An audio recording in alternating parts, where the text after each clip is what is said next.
Welcome to Houston Sports Talk with your host, Robert Land. Thanks for checking into the best Houston sports podcast. And back for his weekly visit is Frank from Rockets Chop Shop. And Frank, a couple of big storylines this week. Let's start off with the very positive storyline, Jae'Sean Tate back on the court. What's struck you the most about seeing Jae'Sean back in the lineup? Just having a player that has high IQ. I think that's really what sticks out. Tate is a incredibly cerebral player. I mean, even though he's not the biggest, he's not the fastest, he's not the strongest. One thing that he compared to the rest of the team is that he does understand how to play basketball, and that stuck out. I think you guys can remember a couple of the defensive rotations that he made during the game to get charges, or he's always in the right place, covering up for other players and just doing all the things that you expect from a veteran to do. So I think in contrast to the rest of the guys, you can clearly see how big the gap is of where these guys have to get to be just regular NBA starting level players. And they sorely needed him. Another aspect of his game that I was really kind of, I'm going to have to eat some crow for this, because last year I advocated heavily for KJ to start. And I still think that he could start, but what I didn't count on this season was how poorly our backcourt was going to play. So I thought Tate's playmaking skills, because he's not a great spacer, not a great shooter. His best plays are in isolation in the post, which Alp does. He's a playmaker, which we're supposed to have two decent playmakers in the backcourt. But the fact that they've been so poor, they actually may need Tate's playmaking ability in the starting lineup. I thought he'd be great off the bench because he could supplement as that secondary playmaker, which he could still do that. But we're just lacking so much of that with our starters. With Alp having to do a lot of that heavy lifting to get the team organized, I think possibly he might just be the best starter right now because he could simulate some sort of point guard. The one thing that everybody has to be excited about is it's sort of taken the weak point guard backup position and turned it into a strength if Tate's going to be out there. And it tells you that, Silas definitely was going to do that to start the season. It wasn't going to be Daishen Nix, and all those minutes that we saw with Daishen Nix, you just wonder what would have happened if Tate was doing this from the start of the season. Because if there's one thing I've learned about in the NBA, as many guys as there are out on the court, you don't need to have a weakness running out there several minutes every game, and points matter. And when you have the fewest guys that have a weakness, it helps your team a lot to win games. Yep. And I think one thing, and as with you watching the NBA, most contenders can afford one weakness on the court at a time. And that weakness, the rest of your roster has to really supplement for it. We've seen that with different teams, like with Steph Curry and the Warriors, where they'll have him around 4 elite defenders, and all he has to give is effort, and he has the IQ to do it. So it kind of makes up, and that's why they could be a top 5 defense with him on the court. For us, we just have too many weak links in our chains, offensively and defensively, and that's one of the flip side. The negatives of having Tate is the spacing and the shooting does become a problem. Last year, him and Alperen did not mix very well. That was a bad mixture because of the lack of shooting that they both kind of bring, and defenses can kind of cheat off of their assignment and pack the paint on our guys like Jalen and Kevin Porter, who like to get into the paint to score if their shots aren't falling. So that's still a factor, and that's still real, and that's still something that's there that I think they're going to have to reconcile. And that's a weakness that we have for him on offense. Just like with Garuba, as good of a defender as Garuba is on some of these players, the fact that he can't shoot is an issue. So I know Rafael Stone has been quoted to say he doesn't like drafting players with the same weaknesses. Well, you look at this roster up and down. I mean, it's filled with a bunch of redundancies of guys that have the same strengths and the same weaknesses pretty much at every position. One of the things I think about when EG had his comments saying that, the Rockets are doing the same thing over and over again. Well, the biggest issue, and he's talked about it himself, is not sharing the ball. And the guys that are the 3 worst at it are all in the starting lineup: Jalen, KPJ, and Eric Gordon. And it's the fact that when you throw them the ball, it's not just that they do a lot of dribbling and they do a lot of one-on-one play. It's the fact that they're very slow at making whatever move that they're going to make. If they're going to make another pass, it takes them an extra split second.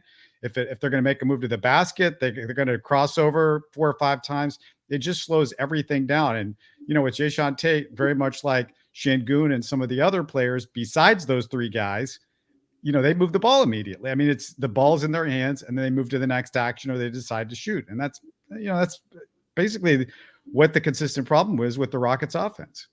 Yeah, it's I would say it's a result of just players not being cultivated on the fundamentals of basketball at a young age anymore. Jalen and Kevin Porter come out of that AAU generation. Alpi is coming out of, professional basketball in Turkey, and Tate came, obviously Ohio State guy, went overseas and played with a bunch of professionals. So he's used to real basketball, real structure. And before we started recording, I pointed out, this OKC game just finished with Miami on TNT, and you see them, Giddey, whether it's SGA, they get into their sets fairly quickly, and the ball moves, and the isolation is really a last resort.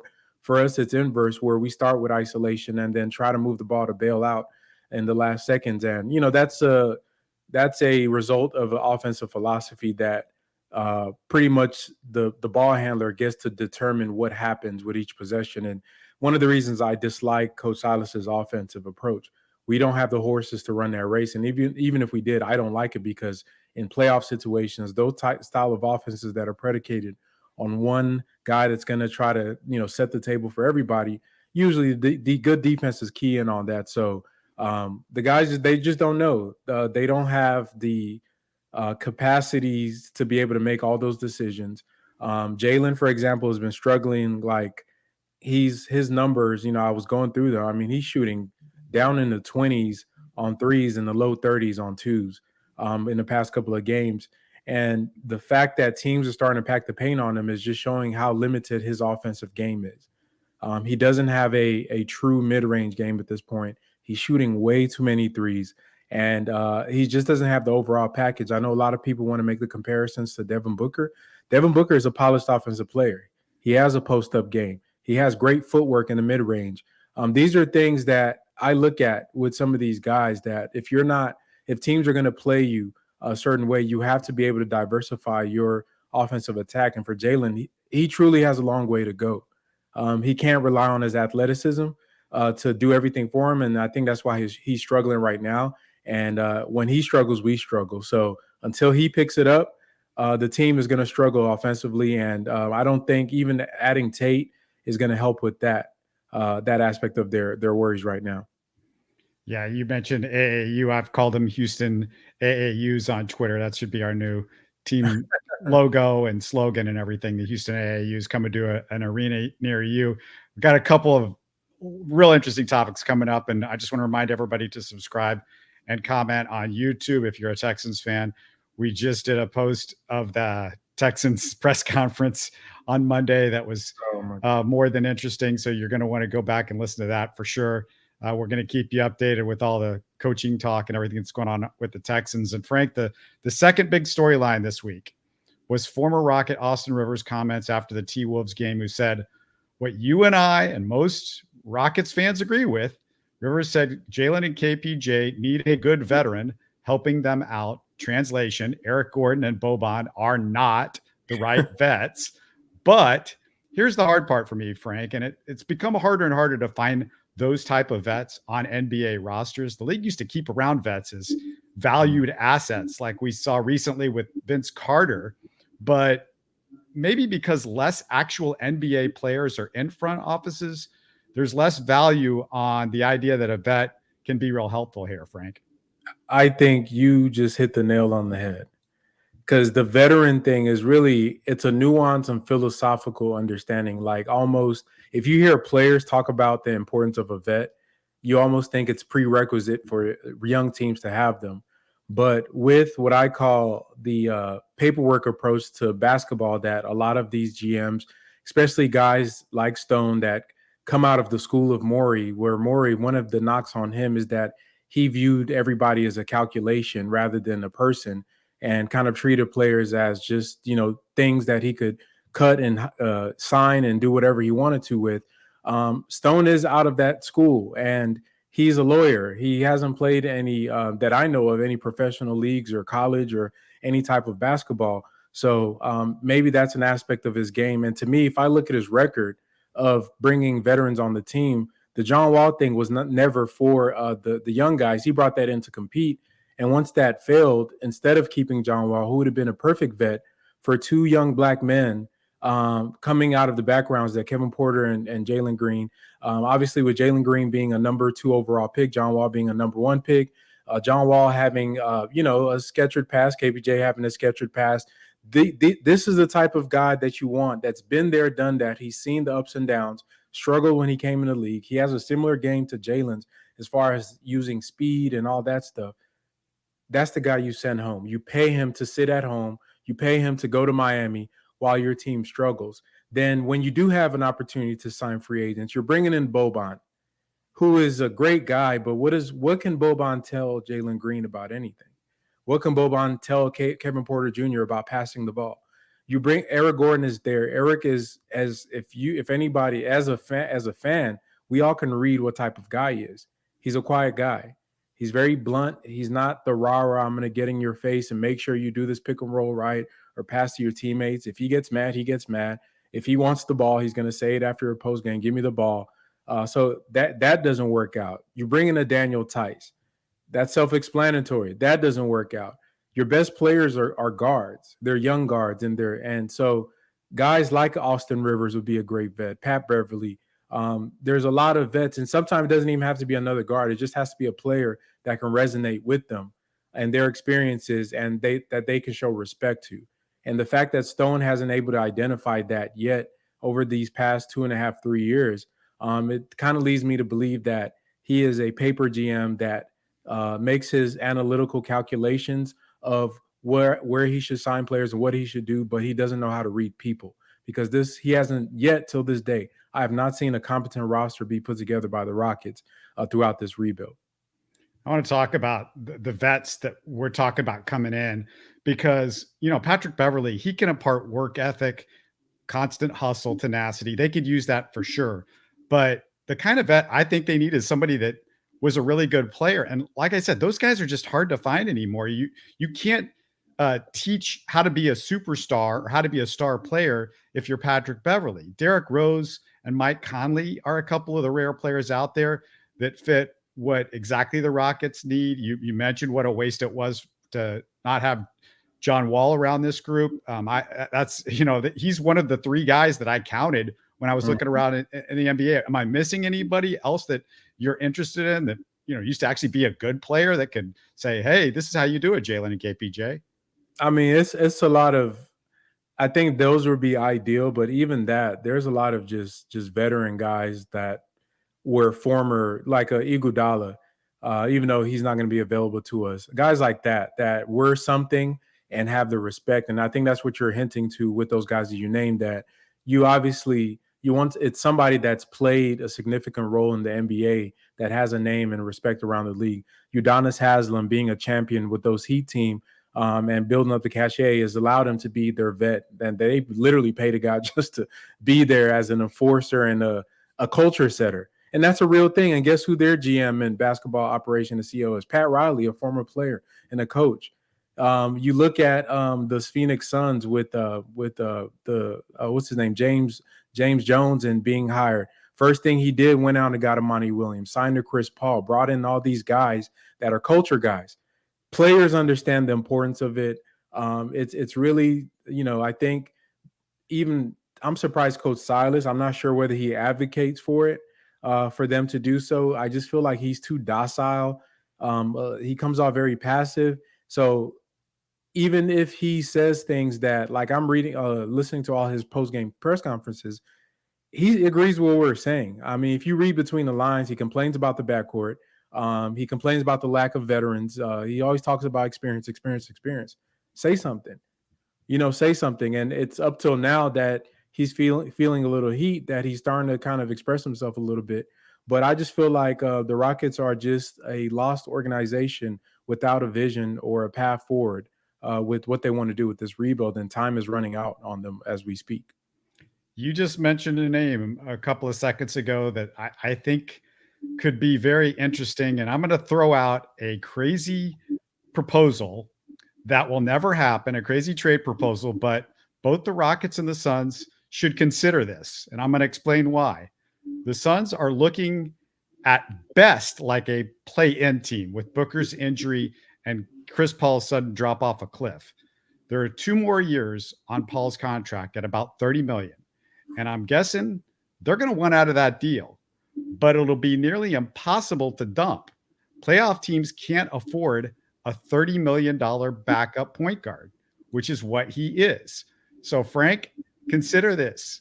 If you back channeled with the CP3's people to see if he's willing to take on a mentor role his last couple of years, what would you think of an Eric Gordon and Boban for Chris Paul and a future top 10 protected first round pick? And by the way, he'd also be the perfect mentor if, say, you landed Scoot Henderson or Amen Thompson. I mean, I would take that deal in a heartbeat. My only concern is that with Chris Paul want to come back, we got to remember our owner said he had the worst contract and pretty much abandoned him on a public, the way they traded him. And, you know, we've seen the interviews with Chris Paul, and pretty much it seems like he hates Houston. But money is money. And maybe if some world that does happen, I think he literally would be the perfect person. Like I said, I'm watching OKC go toe-to-toe with the Heat, and it's not some random hot shooting night like when we beat good teams where we're shooting 60% from 3. They're actually executing, and it's in a playoff atmosphere. And then it brings to memory that these kids that are a little older now with Dort and SGA were actually in the playoffs in a Game 7 with one Christopher Paul that guided them in that one blip of a season they had when he was traded there to help them out. In that season, they probably had the most clutch minutes and were the most clutch team in the NBA. And I think that those experiences help. And you can see SGA is one of the best clutch players in the NBA right now. If the Rockets were blessed enough to even get that opportunity, I mean, to me, he would almost be able to overcome some of the coaching issues. They could probably keep Silas another year with Chris Paul on the roster, and it would make the biggest difference for them because he adds exactly everything that we lack: IQ, leadership, accountability, all those things that we need. I don't know if he would do it. I would do it. I'm not sure if the Suns are going to give up a pick to offload Chris Paul. I still think he is a valuable asset to certain teams. Maybe not the Suns. They might be seeing it like that, where a team that lacks a true point guard or like the Clippers or somebody that would need his services on a contender. You know, Chris Paul. I think people don't know the Chris Paul that you see this year compared to other years. Chris Paul on a playoff team right now, he is such a liability defensively. And it is a big problem. I think he's maybe a 20-minute game guy that comes in and can play backup. And if you're a playoff team, you can't afford to dump $30 million into somebody that you probably can't have out there at the end of the games.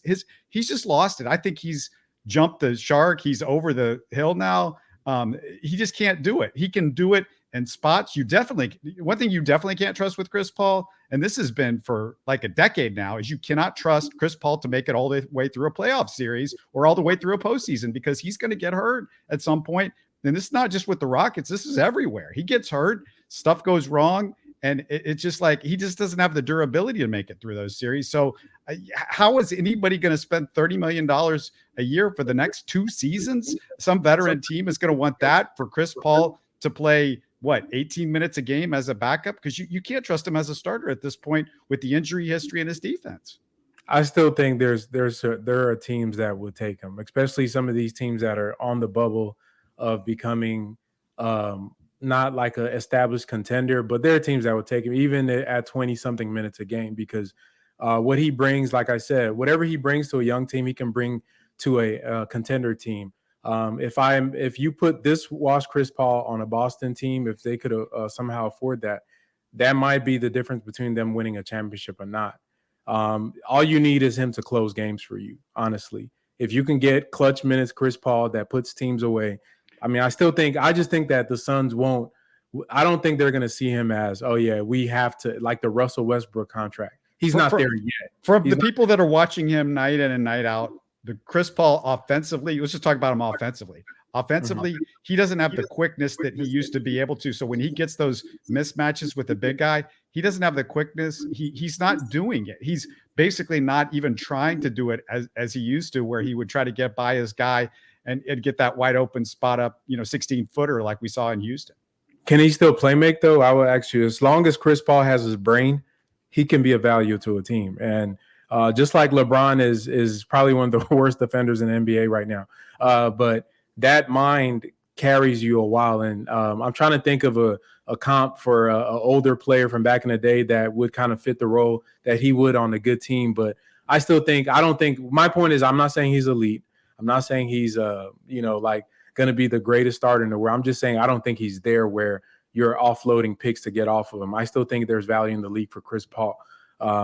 Just a down year maybe, or maybe he is washed, but I still feel like he brings a lot to the table on and off the court. But back to your original question, I would take him. I would do anything to bring a guy, because he's going to change the culture here instantly from day one. It's a whole different regime, and he'll probably hold the coaches more accountable than anybody else has in the time that they've been here. And I think getting guys like that into your locker room actually makes everybody put a little more pep in their step, even the GM. So yeah, that would be a great signing. I think realistically, hopefully we're going to get a Derrick Rose or Pat Beverly or somebody like that. And that would be a great step forward. But I just think the way we're going right now, something has to give because they're running out of time. Like I said, the closer it gets to the draft, we don't have enough information to really make anything out of anything right now, because we've been playing a lot of guys out of position. And then now all of a sudden you want to start bringing in vets and trying to compete. You don't have a basis to start on. So yeah, it's just been bad, mismanaged, and just poor planning for the Rockets up to this point. And you still hope that they can turn it around. Yeah. I mean, I don't think that's going to happen. I just, I think if that's how you can improve some of these guys that are on the roster, it's worth doing that. And Chris Paul, we know what he did for DeAndre Ayton and other players just by being in their presence. And, I think because he's not the same this year, DeAndre Ayton's defense is taking a tumble too, along with a lot of stuff over in Phoenix. And, Silas, I just don't see Silas making it through the end of the season. I might be wrong, but I definitely can't see him making it to next season. So I want to ask you, Frank, I've asked you to come up with a couple of good head coaching candidates for the Rockets. We're assuming Silas is going to be gone because I just don't see it. But Mike D'Antoni, Jeff Van Gundy, they're tan rested and ready, but I assume they're not on your list. Who did you come up with? I would say, a couple of names, and let me give a shout out to my Chop Shop co-host, Space Ghost. He actually made a video reviewing his top 8 coaches and kind of going over the strengths and weaknesses of a lot of them, the coaches that he likes. I'm going to name 3 coaches that I would like. The first, Quinn Snyder. I think Quinn Snyder is a good coach. Looking at what he did with that Utah team, considering what we're seeing right now with Rudy Gobert and how they kind of schemed to make him the center of their offense and defense, and made him look like a 3-time defensive player of the year. I think that takes some creativity with that roster, because they really didn't have nothing outside of Mitchell and Gobert, and they made that look like a functional playoff team. So I think he's a good coach and would bring a lot to the table with what he's done. Another coach that comes to mind is Frank Vogel. I think I like Frank Vogel because of his track record working with teams, especially like ours. Obviously, what he built in Indiana. If LeBron wasn't a demigod, maybe he might have gotten further with those Paul George, Lance Stevenson, Roy Hibbert teams that he had over there. But he's a tough coach, defensive minded, a guy that gets in your face. He demands a lot from his players, and he's able to coach a LeBron James. I think that speaks to his character. And remember all the heat he was getting in LA. If any guy can coach in LA, win a championship, and have LeBron James on the roster, you got the goods, man. So I think even though that team soured on him, I think it was just a a matter of just the situation they were in with the Russell Westbrook trade. I think he's a great coach. And my number one coach is Kenny Atkinson, over assistant coach on the Warriors right now. He's a guy that's out of the Mike D'Antoni tree, assistant coach under Mike D'Antoni, I think when they were in New York, if I'm not mistaken. Also, we saw what he did in Brooklyn, able to get a team of a bunch of just scragglers and no-name NBA players and turn them into a playoff team, turning D'Lo into a household name. Because if you guys remember, D'Angelo Russell, when he came out of the Lakers, people were really kind of done with him. But he was able to rejuvenate his career there. Jared Allen kind of blossomed over there. All those guys, Brook Lopez and all the guys that they had in Brooklyn coming through over there. So I think he did a great job. I don't think his firing was fair, obviously. And I think if they had kept him, even with Kevin Durant, they might have actually be in a better spot than they are now with that team. So I think Kenny is a type of guy you want. And I love the fact that he's under a championship program. To me, that's very, very important for these coaches. One thing, you look at Silas's track record, he's been under a lot of losing. When he was with his dad, a lot of the teams, those Hornets teams and teams he was on, they lost a lot. So, and even with Steve Clifford, they lost a lot. So he hasn't really been around winning like that. So to expect, to me, if I was hiring somebody, I want to look at that. Like, what do you bring to the table as far as a championship mentality? And I think Atkinson, being part of a team that's went to the finals, being around those guys, having the Mike D'Antoni connection. So, he has some offensive gear and has seen that. The system that he runs, mixed in with the Steve Kerr influence, who is a offspring of the Greg Popovich. I think he's a perfect storm and the perfect kind of candidate for a job like ours. He may not be the coach that gets us to a ring, but I think getting a guy with a proven system that has done it, because I'm done with new coaches. People are floating around Mahmoud Abdel Fattah. I don't want to experiment with any more rookie coaches. We need somebody to lay the bricks for this house, and somebody that's built the house before. No, I don't want any rookie coaches that are first timers. We are so far behind the 8-ball. They should have hired Mahmoud or a guy like him on the first go around. Somebody that's maybe a champion in another league or something like that. But Stephen Silas was the guy they chose. We can't take another swing on it. No more swings. You got to get an established commodity, build these foundations so we can move on with this team. So those are my top three choices for coaches. I like Vogel, but would you be worried at all that defense is really his calling card? And this team, it just seems like offense is really what they need. Even though the defense is not good, I think offense needs to be the focus for the next coach to get these guys to the next level, because, offense a lot of times beget defense. I mean, you could say this vice versa, but it just feels like this team needs an offensive guru. I value structure and accountability, and obviously they'd be maybe a Quinn Snyder may be better, but I don't think Vogel has no offense. I just think that he's more leaning towards defense, and you could supplement that in the staff. What I look at for head coaches is more character than philosophy, because your head coach is essentially the team's manager, and they're like the ones that make the final decisions on things. A lot of those X's and O's and kind of the details of the offense and defense are going to go to the assistants. So obviously when you're hiring any of these coaches, you want to allow them to build a team of coaches around them that kind of supplement their weaknesses and what they do. But what I'm looking at is the man that's the coach. And can he instill discipline, character, accountability into these young guys?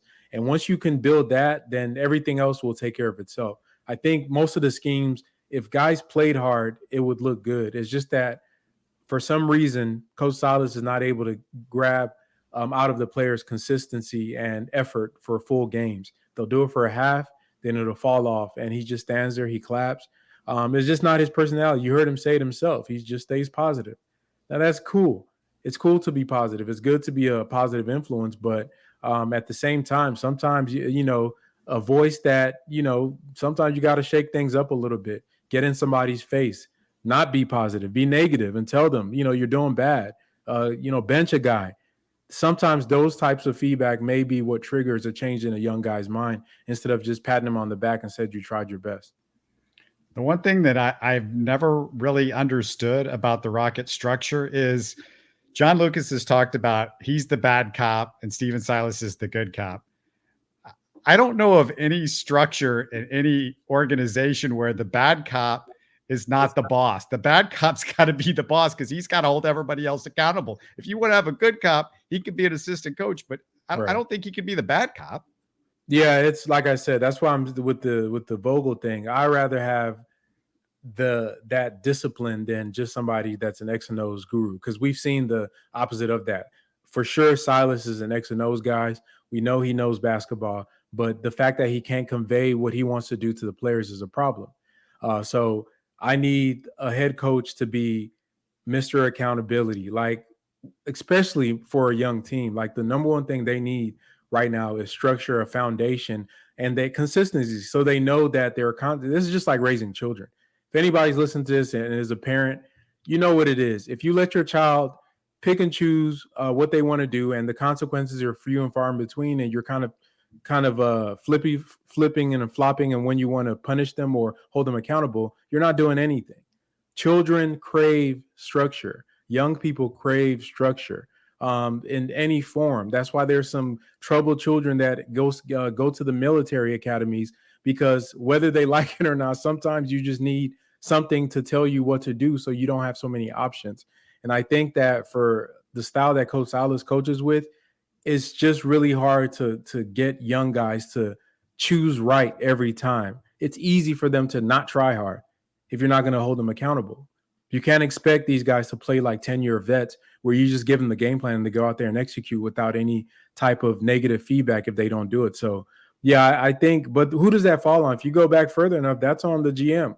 You know, what made him and Tillman Fertitta think that to start a team, this is the guy I'm going to hire? And even though they said, okay, Harden was supposed to be here, now Harden isn't here. You've got enough data to make any decisions you want to. That's why I agree with you. I don't foresee him making it past. I'm going to say the latest I'll see it is probably till next season. I think that the longest he'll go is probably midseason next year, because I just don't think the way they're going, they're not going to be good next year either. It's funny because when I've listened to him in these press conferences after games recently, and even his time where he's speaking before practice or whatever, it just seems like you can hear that he absolutely is hearing the noise and what the actual criticism is, or somebody has come to him specifically, because accountability is something that we've been critical on from the beginning. And even Ryan Hollins at one point in a game about a week or two ago goes, you know, you got to call a timeout there after that particular defensive lapse. And, you know, these guys need somebody to tell them, like, this is not acceptable. And so it doesn't happen that game. But lo and behold, just a couple of games ago, we saw against I think it was against the Timberwolves, they call a timeout a minute or two into the second half, which is the first time I've ever seen him do anything like the old Popovich early timeout since he's been here. Pop would do it one play into a half. If he doesn't like the play, he's calling the timeout. Yeah.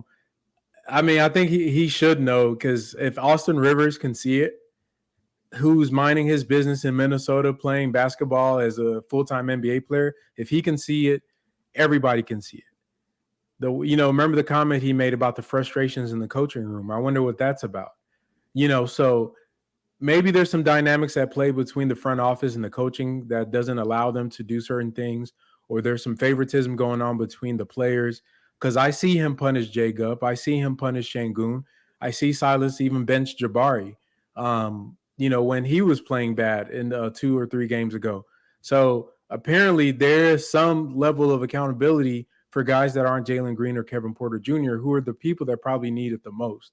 And if you look at that, to me, that just speaks of politics on the team. And that's why like I said, I move all my expectations up a level as things get closer. I think right now, Rafael Stone is rightfully being examined by media and fans for what he's done, because this guy hasn't made a public statement since media day. I haven't seen Rafael Stone talk since media day. Who does that? So Coach Silas has been the front man for all of this bad basketball, all these bad decisions, all of these things. He's been taking all the bullets while Rafael Stone hides in his ivory tower and gets all the love for drafting all these players. And I think it's unfair a little bit to Coach Silas that he has to stand in front of this by himself. The GM needs to be out there explaining some of these things and reassuring the fan base, like, hey, we have a plan, blah, blah, blah. None of that. So it's almost as if they want him to be that.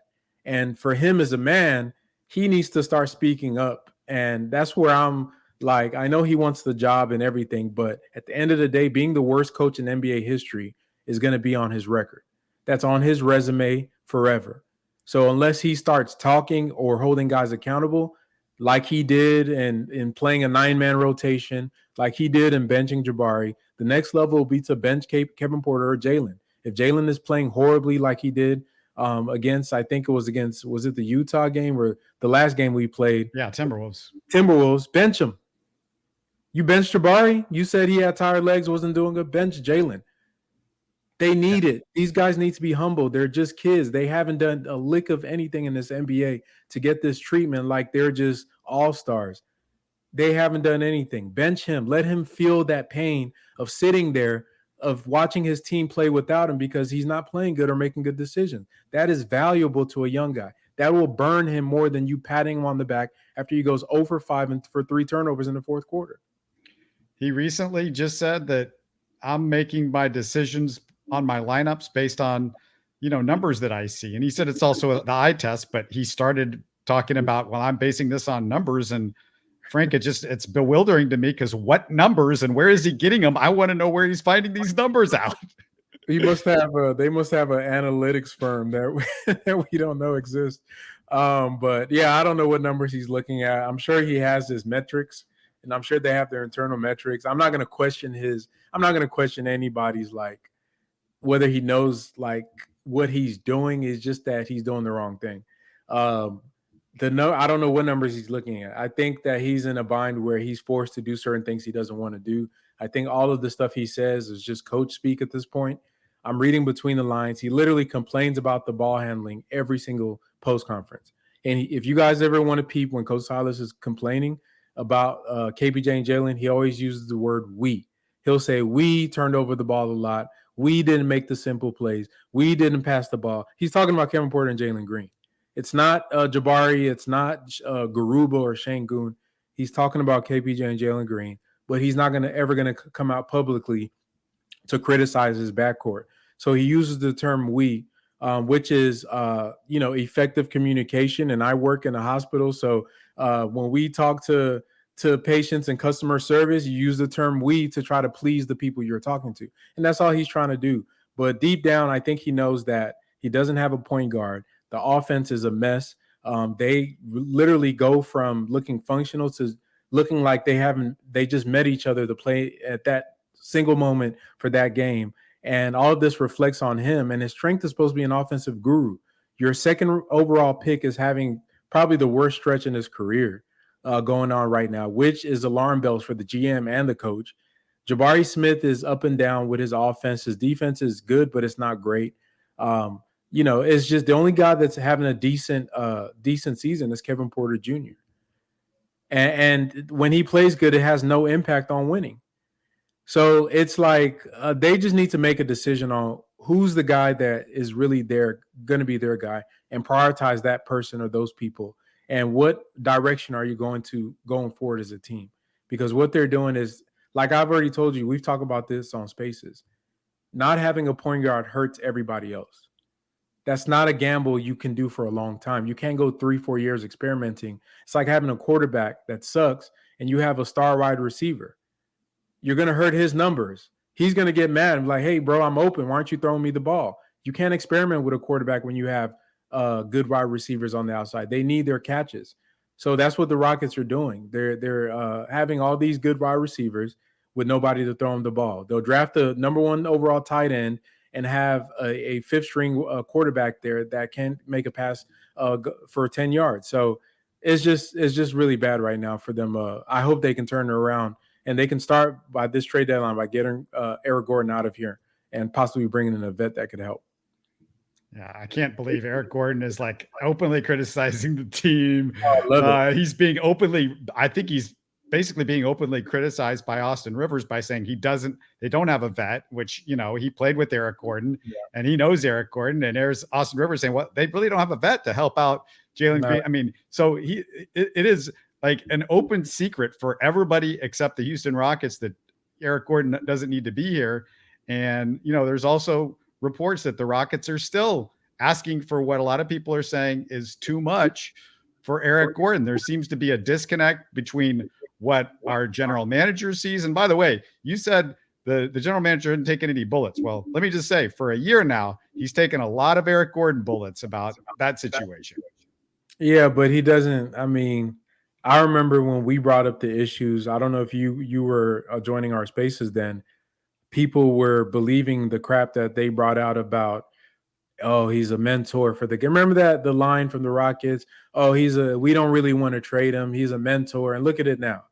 I think the fans and the Houston media has done a terrible job of holding the Rockets accountable. And to connect this with the Texans, our media, the sports media in Houston has to do a better job with our teams, because we let a lot of crap slide. And when you don't do that, when you don't put the pressure, and pressure does work, because we've seen teams react to stories coming out and it goes from one outlet to another, to the radio, to this and that. We have to do a better job of holding our teams accountable. We are a big market that acts like a small market when it comes to our journalism. If you go to LA, New York, Boston, Philly, those journalists are digging, scrapping, almost antagonistically. The relationship is almost an antagonistic relationship between the sports media and the sports franchises. But you know what that does? It pushes the franchises to be on top of their game. So they can't do the Eric Gordon thing without the GM looking like a fool every time he steps outside his house. Like, we have to do our part. And I think, the Texans thing, and I watched the last video that you all made on that. I'm a Texans fan, and I don't know, like, that has to be one of the most incompetent things I've ever seen. And the Texans have been bad for a long, long time, so I'm not going to put the Rockets in that boat. But you could see this little decisions they make throughout their journey that tells you that they're a dumb organization. And when I see things that the Rockets are doing, and I'm telling people, hey, maybe they should have kept Jared Allen. That's kind of, you always want to get a guy back. I mean, even if you're scared he's going to let you win, that's a lie, because you try to win with Victor Oladipo, who turns out to be the worst player in the NBA that year. That was dumb. That was dumb to not get anything back for James Harden as a player. That was dumb to sign Daniel Tice and let him go. That was dumb to eat Schroeder's contract. All of these things start aggregating into just telling you that there's a lot of incompetence going on, and fans, media have to start pointing these things out so action can be taken, because they do listen. Yeah, Stephen Silas is your coach. He didn't get there because somebody just said, here, Stephen, you get to be coach today. He got hired by somebody. And if you don't like what he's doing, there's two guys above him that, have to take some of the bullets for that. And, I said it in my show with the Texans.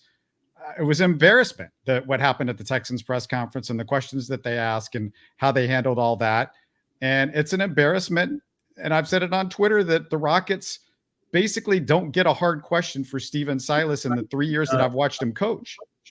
It's like I said, a good story to point this out. In Oklahoma City, when Kevin Durant was there, I don't know if you remember, that one reporter that asked him about, I don't know if he was shooting bad or whatever, and all of a sudden the reporter got banned by the organization or they wouldn't let him ask questions anymore.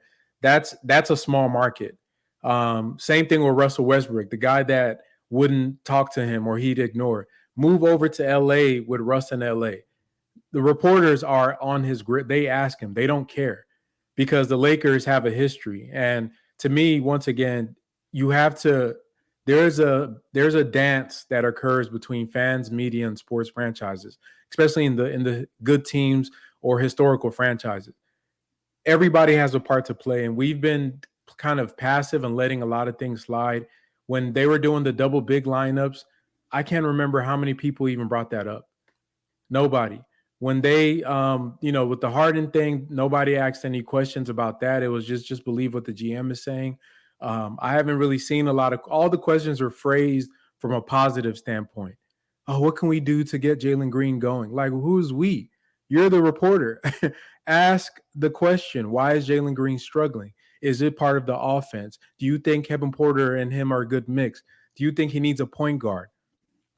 Crickets. None of these questions. The Eric Gordon thing, crickets.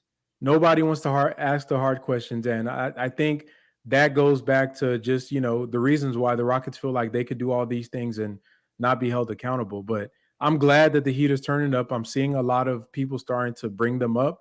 And I'm hoping the national media gets wind of our situation, because once that happens, you're definitely going to see things start happening. And if you're one of those media people that have Rockets credentials and you're asking questions and you're too scared to ask questions because you're afraid you're going to lose your credentials, then get out, because that is not your job there. It's not this isn't so you can go to a basketball game and say you're an NBA credentialed guy. This is for people that are actually there to ask tough questions. And if you don't have tough questions, then don't ask them. And, when you have a guy that's covered the Rockets for 30 years working for the big local newspaper in town, and I'm hearing him ask game story questions instead of asking the bigger questions, that is a concern. Like, Jonathan Fagan, you got to step up and you got to ask some hard questions, man, because you're the one guy that if you can do it, then everybody feels like a little bit more that they can do it. And he just doesn't do that. And nobody cares about the game story anymore. This isn't 1986. If you want people to care about what you're doing, you got to get some stuff out of Steven Silas and find out what's going on with this organization.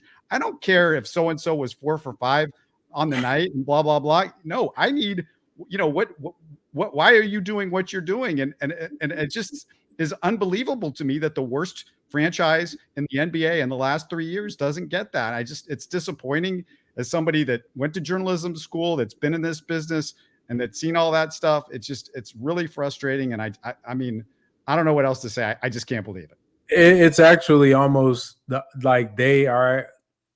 I've seen them, a lot of the media people put out stories to explain why something bad happened with the Rockets, more than stories about, hey, we found something out, or this is, we asked him this question that was tough.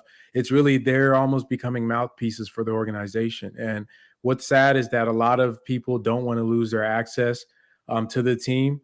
And, our local sports media a lot of them don't have the cachet.